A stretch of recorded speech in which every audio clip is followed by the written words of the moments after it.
In 1960, Nikita Khrushchev, leader of the Soviet Union, slammed his shoe on the table at the United Nations.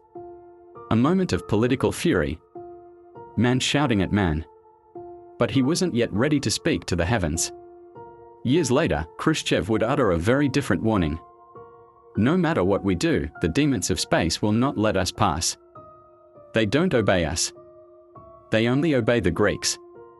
Strange words to the ears of materialists, but not to those who know ancient truths. That the universe is not empty, it is guarded. In 2001, NASA was preparing its space mission Mars Odyssey, a satellite meant to orbit Mars. But something resisted. Not technical, not mechanical, energetic, invisible, spiritual. And so, NASA turned to Greece. Not for engineers, not for scientists, but for a ritual. They requested a sacred performance, an invocation to Zeus, to take place at the columns of Olympian Zeus, at the exact time that the Odyssey probe would approach Mars.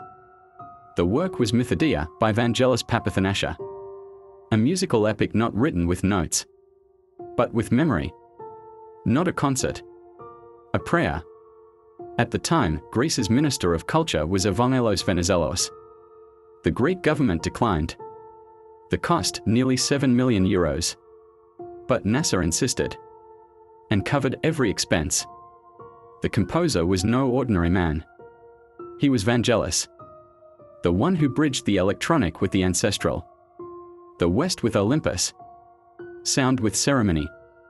An Oscar winner, globally honored for works like Blade Runner, Chariots of Fire, NASA space anthems, and the soul of Greece itself. Vangelis didn't compose to be heard. He composed to awaken memory, the voices of the gods, and the ancient right of the Greeks to open gates. And then, the moment came. As the Mars Odyssey approached the Red Planet, the ritual began in Athens. The first words heard, Diaela, Zeus, come. The phrase Diaela was chanted 12 times. 6 times by male voices, 6 times by female voices. Their echoes filled the sacred air. This was not a performance. It was a summoning. The message had many layers. The recipients were many. But above all, the gods. O Pion, Dia Phars, Dia Thanatos, O Healer. Through Zeus, light. Through Zeus, death. These phrases resounded, encoded, Pythic. And through the Odyssey probe, the music was transmitted to Mars. In that exact moment, the correct moment. And then, the Mars Odyssey entered orbit. Stable. Perfect. Not because calculations were flawless, but because the gate had opened.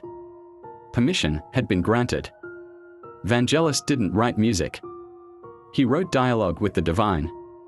He wrote in the language that the guardians of the stars understand. Because beyond the earth, you don't pass by force. Not with rockets. Not with science. But with respect. And when the ancient name was spoken, Diaela, Mars listened.